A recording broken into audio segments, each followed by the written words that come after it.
Hello everyone, welcome to my channel.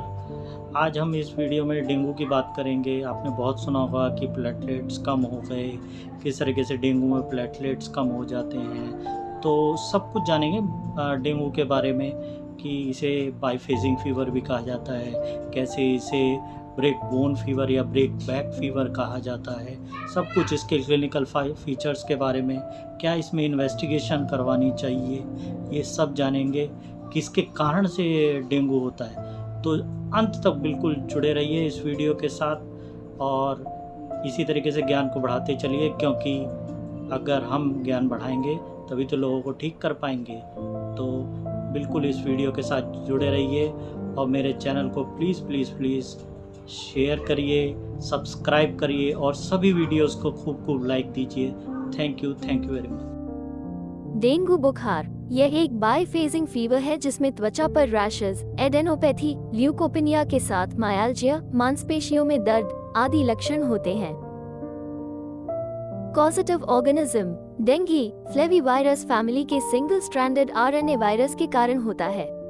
यह mosquito borne disease है। इस वायरस के 4 सीरोटाइप होते हैं, जिसमें से टाइप 2 सबसे खतरनाक होता है। ट्रांसमिशन संचरण का वाहक एडिज एजिप्टर मच्छर है, जो मानव आवास के पास प्रजनन करता है और प्रजनन के लिए ताजे पानी का उपयोग करता है। मच्छर आमतौर पर दिन में काटता है। इस मच्छर की उड़ान का दायरा छोटा होता है, इसलिए संक्रमित इंसान के प्रवास के कारण ये रोग फैलता है। इसमें तेजी से बड़ी आबादी शामिल हो सकती है। क्लिनिकल फीचर्स सब क्लिनिकल इन्फेक्शन यह ज्यादातर शिशुओं और छोटे बच्चों में 1 से 5 दिनों के लिए होता है और इसके कारण राइनाइटिस, फेरेंजाइटिस, खांसी और शरीर पर फेंट मैक्यूलर रैशेस आदि लक्षण हो सकते हैं। डेंगू बुखार इस अवस्था में सिरदर्द और रेट्रोऑर्बिटल पेन के साथ तेज 103 से 106 डिग्री फ़ारेनहाइट बुखार की अचानक शुरुआत होती है।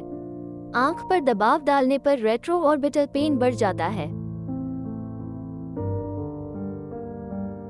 इसमें पीठ दर्द प्रमुखता से होता है, जो बुखार से पहले भी मौजूद हो सकता है और साथ ही सेवियर मायाल्जिया होता है, इसलिए इसे ब्रेक बोन या ब्रेक बैक फीवर भी कहा जाता है। इस अवस्था में पहले दिन से जनरलाइज्ड मैक्यूलर रैशेस दिखाई देते हैं, जो 24 से 48 घंटों के लिए ट्रांजिएंट होते हैं।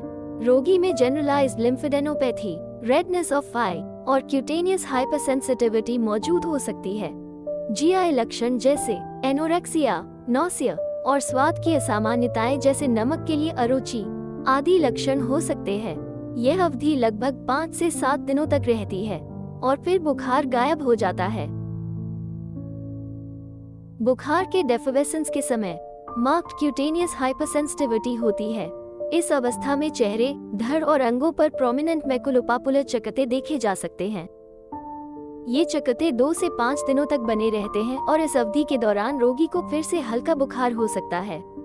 इस रोग में ज्वर का वेग 2 बार आता है, इसलिए इसे बाईफेजिंग फीवर भी कहते हैं। कुछ रोगियों में जब चकत्ते गायब हो जाते हैं, उस स्थान की चमड़ी उतरने लगती है।